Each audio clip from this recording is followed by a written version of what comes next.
noite a todos, obrigado pela participação de todos nesta noite de 18 de dezembro de 2020, com a apresentação da nossa amiga Maíris Pequeno, estudante de Ciências Sociais da Universidade Federal de Alagoas, e irá apresentar para a gente o mito 6 do livro que foi publicado pela ABC2, Terra Plana, Galileu na Prisão e outros mitos sobre ciência e religião. Estarei orando para a gente iniciar e posteriormente a palavra estará com a Maíris. Bendito Deus, eterno Pai, louvado e engrandecido seja o teu nome, porque o Senhor nos concede a graça, Senhor, de neste momento estarmos reunidos, ainda que à distância, Senhor, mas para que possamos juntos aprender, compreender mais dos teus feitos ao longo da história da humanidade, Senhor.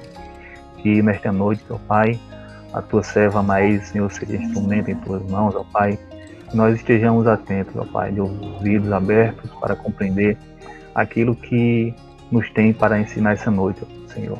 Que sejamos, ó Pai, abençoados, Senhor, que o teu santo nome seja aqui glorificado, ó Pai, que a cada dia mais e mais sejamos instrumentos em tuas mãos, Senhor. Obrigado por tudo, por todas as coisas, ó Pai, em nossas vidas, em nome do teu Filho Jesus, agora e para todo sempre. Amém. Bom, vamos lá. Então, como o Jadson já deu essa introdução aí, né? Esse é um dos mitos do livro que foi publicado pela ABC2 junto com a Thomas Nelson, Terra Plana, Galileu na Prisão e outros mitos sobre ciência e religião. Eu sei que a gente tem tido alguns encontros aí, né? Onde alguns mitos já foram expostos. E esse é o mito 6, escrito pelo Dennis Danielson. Acho que é assim. Então, eu coloquei aqui como pergunta, né? Mas a gente já sabe que ele vai tratar especificamente sobre um mito. Esse é o livro, tá? E esse livro aqui da minha direita, o livro do Cosmos, é um livro escrito pelo autor desse capítulo, né? Esse livro dele, no ano de 2000, foi eleito pela Amazon como um dos 10 livros, estava entre os 10 livros melhores, assim, de comunicação científica, no ano 2000, ó. Nesse tempo eu ainda não usava computador direito, gente. Então, o Dennis, ele é um historiador intelectual e ele tem interesse em história e literatura da ciência, né? Então, ele escreve sobre história da ciência.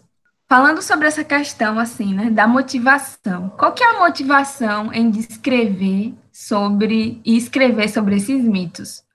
É justamente essa. Existem mitos que forjam a mente da sociedade por séculos, né? Então, a motivação da organização desse livro é, de certa forma, abrir os olhos das pessoas em relação a esses mitos que são difundidos. Boa parte desses mitos, eles acabam reforçando de que existe essa oposição, né, entre ciência e religião. A gente já vai aí desvendando alguns desses mitos. Mas qual que é a chave para parar para pensar nesses mitos? É que a história, ela pode ser muito mais complexa do que aquilo que a gente escuta de forma simplista, né? Eu sei que é difícil definir um mito, mas, assim, mitos são conhecidos porque eles tomam boa parte da mente coletiva, né, da mente da sociedade, e eles são difundidos. E aí vamos tentar citar alguns exemplos, né, que é um dos exemplos que o Dennis começa falando. Ele começa falando sobre como, por exemplo, Freud falou a respeito de 3 eventos que aconteceram na história que colocaram abaixo a visão ou a tentativa de visão narcisista dos homens e da sociedade. Qual que é esse primeiro evento? É justamente esse momento em que Copérnico coloca o heliocentrismo como alternativa, né, substituta para o geocentrismo. Aí ele fala que, nesse primeiro momento, os homens já podem diminuir um pouco a visão que eles têm acerca de si mesmos.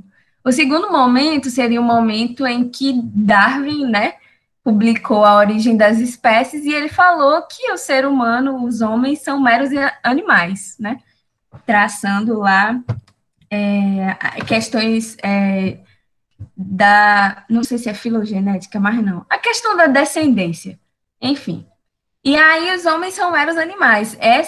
Foi mais um evento que colocou abaixo a, talvez, visão narcisista do homem. E qual que é o terceiro? O terceiro, o próprio Freud, né, desenvolveu na psicanálise, que é que o inconsciente, que boa parte das ações humanas são geradas através do inconsciente. Então, assim, 3 eventos que falam um pouco acerca do real valor do homem sobre si mesmo. Então, assim, esses eventos a gente pode comprovar que eles são altamente difundidos dentro da comunicação científica, porque a gente escuta muito, né, a respeito deles. E aí, tem uma coisa que ele fala, né, que eu achei muito legal. Ele fala que esses mitos são como mofo que estão em armários dentro da mente da sociedade coletiva. Eu achei isso muito legal, porque imagine bem, se você tem um armário e aquele armário criou mofo, significa que você deixou aquilo passar durante muito tempo, você não deu tanta importância àquilo, e aquilo criou, de certa forma, assim, mofo. E ele trata os mitos como sendo isso. É como se a gente recebesse a informação e não buscasse depois se certificar de verdade se aquela informação realmente era verdade, né? É como se a gente pegasse a informação e não se preocupasse em validar ela, em saber essa informação realmente, qual foi o contexto onde ela foi gerada. E aí a gente recebe essa informação, deixa ela no armário e não exercita, por exemplo, a nossa capacidade intelectual ao lidar com essa informação. Eu achei isso até muito, muito forte, né? Principalmente para a gente que lida com todas essas informações o tempo inteiro e exercita, né? E faz esse exercício intelectual. Então, assim, toda história pode ser bem mais complexa. Ele começa falando sobre essas citações. Vejam essas 2 primeiras. Copérnico destronou a Terra da posição privilegiada dada a ela pela cosmologia de Ptolomeu. Então, vejam, uma citação de 1988, né? Mas vejam como usa essa palavra, esse vocabulário, né? Destronou, ou seja, tirou da posição importante que tinha. Então, dá essa total importância a Copérnico. Olha essa próxima. O destronamento da Terra do centro do universo causou um choque profundo. O sistema copernicano desafiava todo o sistema de autoridade antiga e requeria uma mudança completa da concepção filosófica do universo. Ou seja, ele atribuía completamente, isso foi a Enciclopédia Britânica, né? Atribuiu completamente a Copérnico e essa mudança assim, né, de visão acerca do mundo, que uma mudança na concepção filosófica deveria acontecer, né, por causa desse evento. E aí você pode se perguntar, Maíris, mas 2017, né? Será que essa visão ainda se pendura hoje? Aí eu achei esse artigo, inclusive desse ano, na Revista Brasileira de Ensino de Física, e olha o que parte do artigo fala. Então, esse artigo é muito bom, tá? A substituição da Terra pelo Sol como elemento imóvel em torno do qual se organiza o universo promoveu uma transformação completa da visão do homem sobre si, sobre o mundo. Então, o que a gente está vendo aí nessa citação? A gente está vendo uma atribuição de uma teoria que foi desenvolvida por Copérnico, uma teoria como é que eu posso dizer, geométrica, enfim, e essa teoria afetava diretamente a visão de mundo do homem sobre si mesmo e sobre todas as outras coisas. Então, essa ligação, né, de que realmente Copérnico destronou a Terra, né, tirou a posição tão importante que ela tinha e que também tirou a posição importante que o homem tinha, parece ser uma visão até consolidada também dentro do meio científico. E aí eu decidi citar, ele não fala, tá, no capítulo sobre essas duas pessoas. Cosmos é uma série, né, eu acho que é de comunicação científica, onde esses dois cientistas, né, que é o Carl Sagan e o Neil Tyson, acho que é assim, o Sagan é físico, né, astrônomo, e o Neil, ele é um astrofísico, e assim, são pessoas muito populares através da comunicação científica. Então, assim, essa visão, ela não está simplesmente no meio científico. Ela Maíra, também... Hã? Maíra, só um detalhe aqui. O Carl Sagan, ele era o Neil Tyson, né? Ele era aluno do Carl Sagan. Carl Sagan já morreu. Tyson ainda vive. Sim. A primeira versão de Cosmos, no caso, é do Sagan, né? A primeira versão da série. E aí o Tyson, ele refaz a mesma série. E aí eles comunicam isso também. Já foi lançada a segunda temporada, viu? Pra quem Inclusive, quero assistir. Muito bom, muito bom. Inclusive, eu queria mostrar para vocês um pequeno trecho de como isso também é comunicado. Há um momento em nossa vida quando percebemos pela primeira vez que não somos o centro do universo, que pertencemos a algo muito maior do que nós mesmos. Faz parte do crescimento. E como acontece com cada um de nós, começou a acontecer com nossa civilização no século XVI. Então, deu para ver, basicamente, como ele comunica isso, né? De que realmente ele estava falando ali da mudança que se deu através do que Copérnico propôs, né? E isso muda diretamente a nossa vida. Enfim, vamos lá ver realmente se isso é algo sólido, se isso realmente é algo, enfim, ou se isso é algo que a gente precisa colocar à prova. O Denis, ele começa falando de que, antes da gente analisar tudo isso, vamos parar para prestar atenção em alguns clichês que existem. O primeiro que ele começa a falar é que existe um clichê que as pessoas acham de que tudo que está no centro é bom, e ser retirado do centro e ser removido do centro é algo ruim. Ele coloca, por exemplo, já que a gente está falando de dimensão assim espacial, né? Se a gente está falando de algo que está no centro, significa que essa coisa depende necessariamente do que está na sua região periférica. Se eu estou localizando algo no centro, eu preciso necessariamente saber o que significa estar na região periférica. É como se fossem coisas dependentes. E aí o exercício que o Denis ele busca fazer é, naquele período, o que as pessoas entendiam a respeito de estar no centro?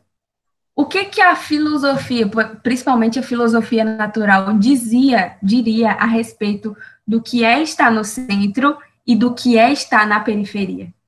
Então, a gente precisa pegar o modelo copernicano e julgar a partir desse ponto de vista, de como as pessoas enxergavam o centro e o que era periférico. E a gente vai chegar nisso já já.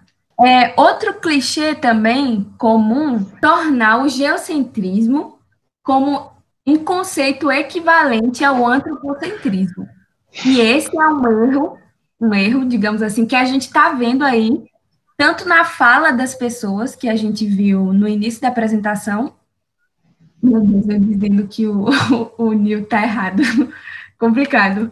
Mas, assim, ele colocar a mudança do geocentrismo para o heliocentrismo e comparar que essa mudança também é uma mudança na perspectiva antropocentrista é algo muito assim, muito difícil. Por quê? Porque são conceitos diferentes e eles pertencem a dimensões diferentes, no seguinte sentido. Quando você está falando de geocentrismo, você está falando de algo literalmente, geometricamente, que existe geometricamente. Mas quando você está falando de antropocentrismo, você está falando de algo ao que você atribui valor. Por exemplo, vamos supor alguns conceitos que são derivados de antropocentrismo. Egocentrismo. O que é o egocentrismo? É um tipo de valor atribuído a si mesmo. Quando eu estou falando de geocentrismo, eu não estou atribuindo necessariamente o valor. Eu estou falando, no geocentrismo, eu estou falando de um modelo matemático, de um modelo geométrico que existe. Quando eu estou falando de antropocentrismo, eu estou falando de coisas que são atribuídas de forma valorativa. Outro conceito também derivado de antropocentrismo é o quê? Etnocentrismo. Depende, novamente, de atribuição valorativa, mas o etnocentrismo é o quê? É a visão que você tem, por exemplo, a respeito de alguma coisa, e a sua visão é superior àquilo que você está analisando. Eu acho que é basicamente assim. Então, vejam que são conceitos, digamos assim, de dimensões diferentes, é isso que o Denis busca resgatar, e que você não pode tratar eles como se eles fossem iguais, como se eles fossem iguais. Outro clichê também, que ele busca falar um pouco, é que Copérnico, ao atingir o status da Terra, atingiu também a religião, digamos assim, e ele fala especificamente de religiões abraâmicas, né? Eu não sei se pelo fato das religiões abraâmicas serem essas religiões onde você tem um Deus que escolhe determinado povo, né? E ele fala assim, de um amor próprio inocente. E aí quem fala isso é Freud. Imagine o que é você ter a noção de que um Deus, né? Um Deus se revela e ele ama tanto você. Então, o Freud chama isso, né? Que essas religiões, elas são frutos de um amor próprio inocente dos humanos sobre si mesmos. Só que aí cabe uma crítica, né? Não sei se Freud leu a Bíblia todinha, mas o Denis, ele busca uma referência bíblica, por exemplo, que mostra que os seres humanos, não necessariamente eles têm essa noção de que o amor próprio deles é bem elevado.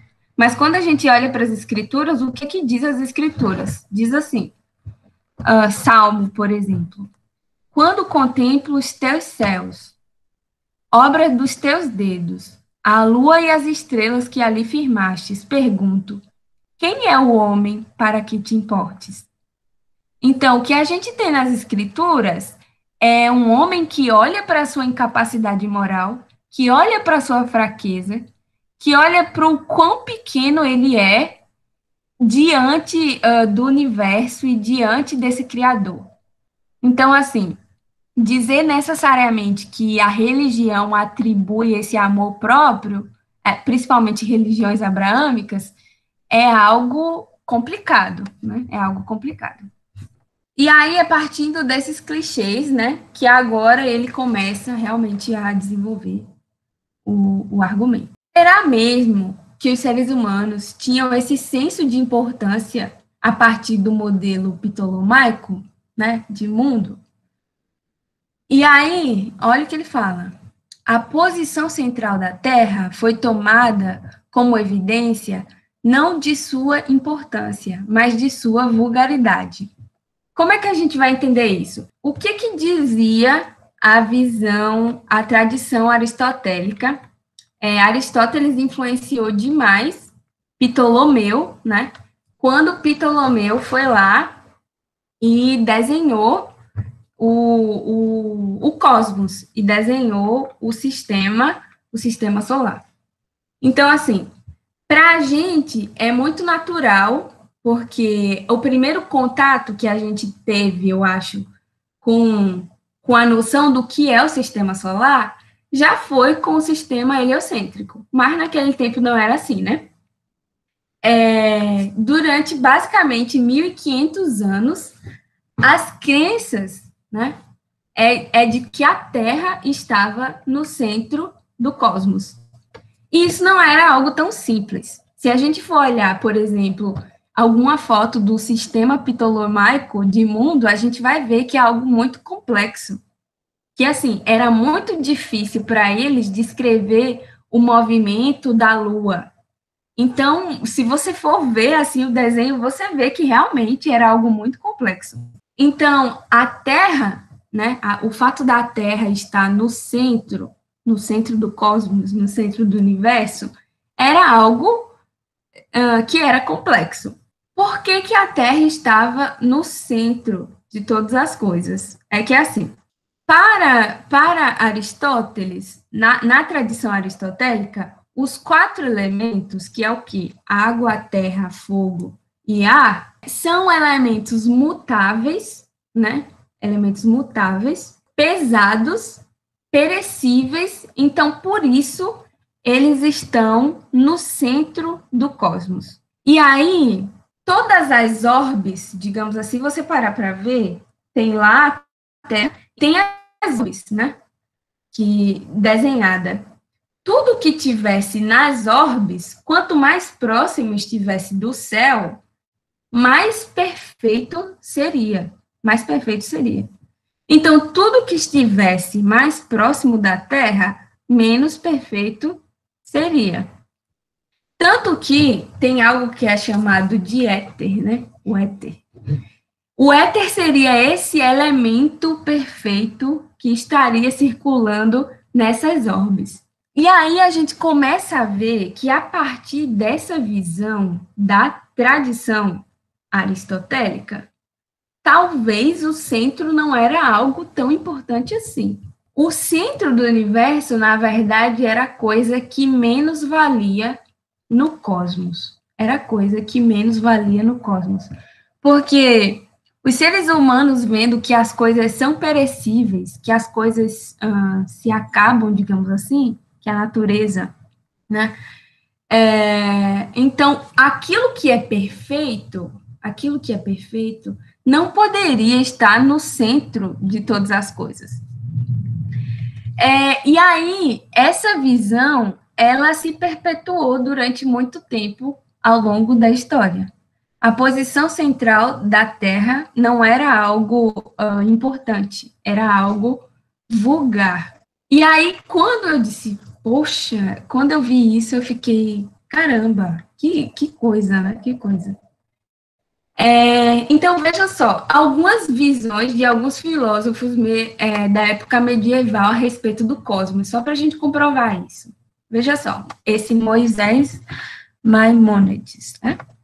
Isso, diz assim, no caso do universo, quanto mais próximas estão as partes do centro, maior é a sua turbidez, solidez, obscuridade e escuridão, porque estão mais longe do elemento mais elevado da fonte de luz e brilho. Ou seja, as outras coisas brilhavam, né? Porque elas eram perfeitas, elas emitiam luz própria. Pode falar. Esse Maimônides aí é um rabino muito importante, muito famoso também.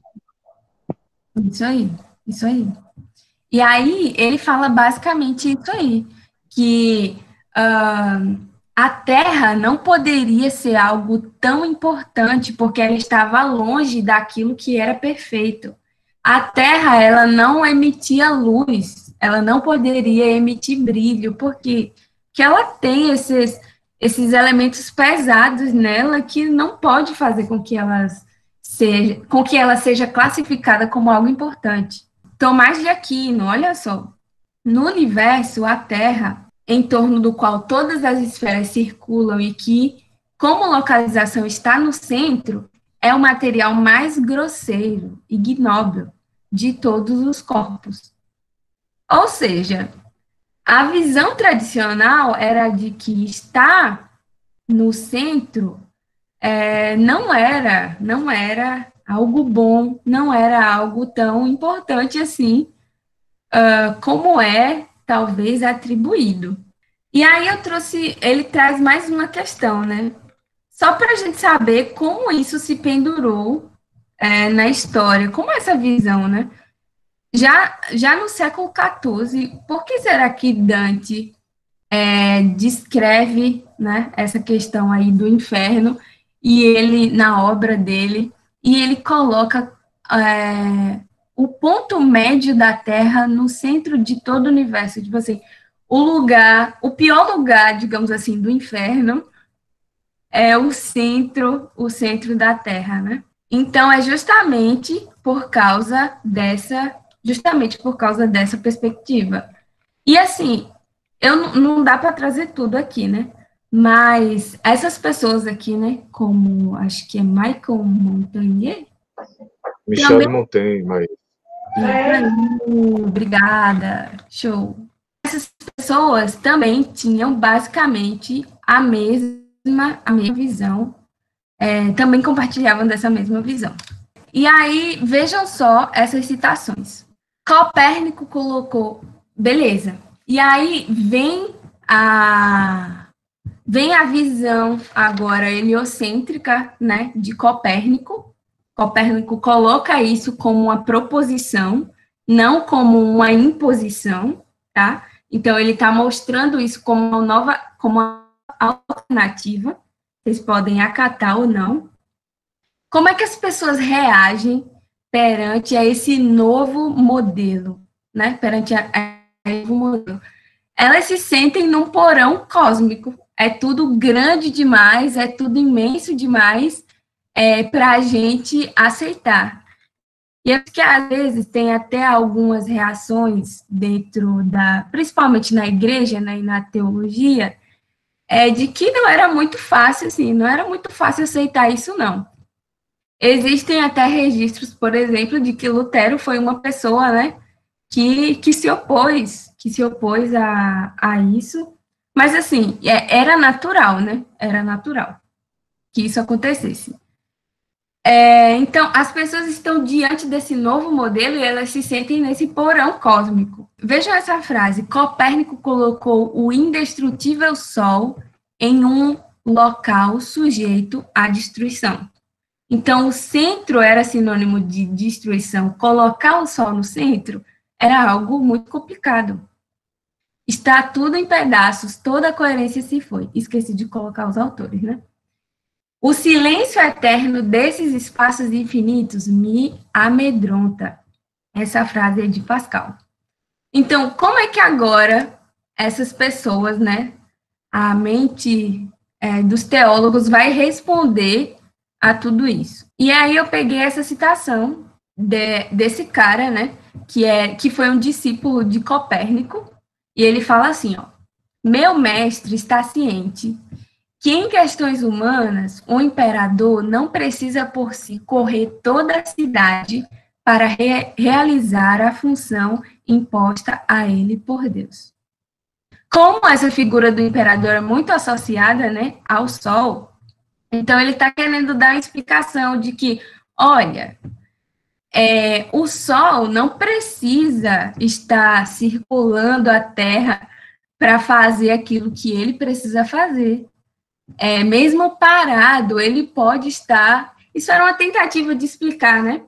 Mesmo parado, ele pode estar fazendo a função dele, ele pode estar realizando a função dele. E por que todos esses argumentos, né? Porque era muito difícil comprovar que Copérnico, por exemplo, estava certo. Era muito difícil porque eles ainda não conseguiam comprovar isso, né? Até que viesse momento aí onde Isaac Newton, né, fala sobre a gravidade, o quão a gravidade era importante para cada coisa estar exatamente no seu lugar, era muito difícil explicar esse novo modelo.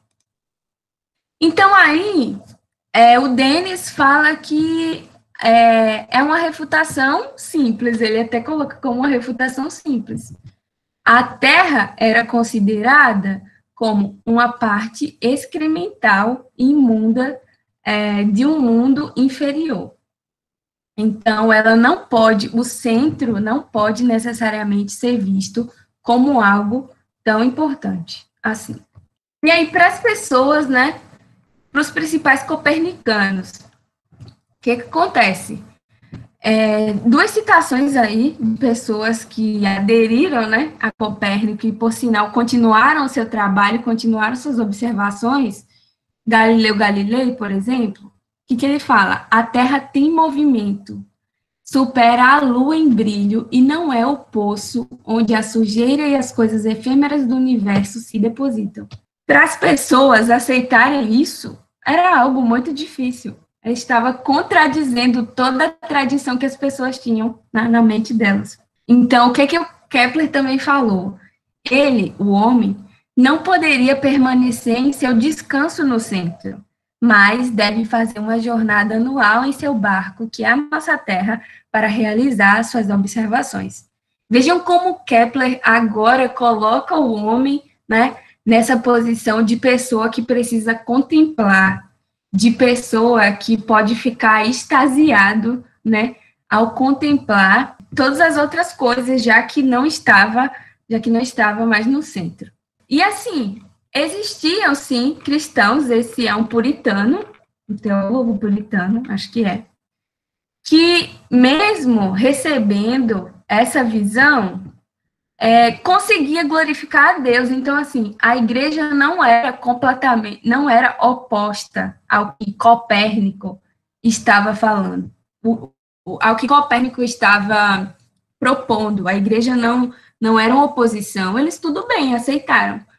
Mas a coisa só começou a esquentar depois, né, quando Galileu Galilei quis entrar em questões hermenêuticas acerca da interpretação das escrituras.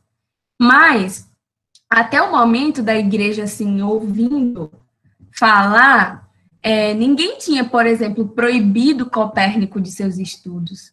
Ninguém tinha proibido essas pessoas de realizar suas atividades científicas. Então, existiam, sim, cristãos que conseguiam glorificar a Deus acerca desses estudos. Vejam essa frase. Grande Deus, que variedade de mundo criastes. Que surpreendentes são as suas dimensões. Que estupendas as demonstrações de grandeza e de sua glória. Bom, mas aí, né, onde é que começou esse mito? Por onde é que começou? O Denis, ele vai falar que existe muita dificuldade em mapear isso, mas é provável que em mais de um século depois da morte de Copérnico, começaram a surgir algumas críticas ao antropocentrismo. E nessas críticas, pegava o modelo copernicano e acabava incluindo. Por sinal, essas duas pessoas aqui, ó, esse cara e esse cara, gente, eu não sei falar essas palavras, eram dramaturgos. Esse daqui já dá para ver, né, pela cara dele, gente. E aí, esse cara escrevendo associou o geocentrismo à insuportável arrogância da humanidade. A humanidade acredita que toda a natureza foi feita apenas para servi-la. Apenas para servi-lo. Então, em uma dos seus escritos, ele disse isso. Esse daqui falou que ele elogiou Copérnico pela teoria, e ele falou assim, Copérnico pega a Terra, tira ela do centro do mundo, pois seu desígnio foi abater a vaidade do homem, que havia se colocado no princípio lugar do universo. Isso aqui já é no período do iluminismo, tá? Já é no período do iluminismo. Então, assim, esse daqui essa citação é dele. Nenhuma descoberta ou opinião jamais produziu maior efeito no espírito humano que o ensino de Copérnico, pois este obrigou a Terra a abrir mão do privilégio colossal de ser o centro do universo. E aí, o que realmente acontece, né? O que o Denis vai falar que realmente está acontecendo aqui? Estou terminando. Ele vai falar que tudo bem. O que acontece é um anacronismo e um erro de interpretação dos fatos. Pegar a forma como nós enxergamos o universo e todas as coisas hoje, pegar o que a gente atribui de valor para o centro e para as regiões periféricas hoje e aplicar ao que as pessoas pensavam exatamente naquele tempo, quando Copérnico fez a sua teoria. Só que aí o Denis, ele é até bem mais enfático, ele diz, não é somente isso. Enquanto a noção de destronamento faz o homem ser menos importante cosmicamente e metafisicamente, dá o trono aos humanos científicos em toda a sua superioridade iluminada. Então, ele está querendo dizer que, ao mesmo tempo em que esses ditos humanos científicos, né, querem tornar o homem menos importante, ao mesmo tempo que eles estão fazendo isso, eles estão querendo ocupar um lugar de superioridade iluminada, de pessoas que, enfim, conhecem a verdade, de pessoas que sabem explicar a realidade como ela é. Então, assim, o Denis, ele termina o capítulo fazendo uma crítica à ideologia moderna, né, como ele já começou a fazer aqui. Ele fala, ó, a ideologia moderna oferece, se ela oferece algo, um papel exclusivamente em termos prometaicos ou existenciais. A humanidade se levantando heroicamente pelos seus próprios meios, mas, no fim, inutilmente desafiando o silêncio universal. E aí eu coloquei essa foto, né, de Prometeu, que é uma figura da mitologia grega, né, que ele rouba o fogo lá, né, para os humanos, isso depois de uma guerra aí que teve, e ele é astuto, né, astuto ao fazer isso. Então, às vezes, o ser humano científico, ele se acha assim, mas o Denis fala, né, como o Denis termina, está desafiando inutilmente o silêncio universal. Gente, foi basicamente isso, tá bem? Não sei se deu para compreender muito bem. O capítulo, ele tem bem mais informações, tá bem? A respeito de tudo que a gente agora, tem mais citações também. E é muito bom a construção do argumento dele, do Dani. E assim, é isto, sensacional. Eu fiquei, caramba, destruída, minha mente foi formada pelo cosmos. Ai, eu fiquei fascinada com o que o Sagan me ensinou. E agora, lendo esse capítulo, eu fico, uau, realmente, né? Realmente, anacronismo, realmente erro de interpretação, assim, de ditos. Enfim, acho que é isso.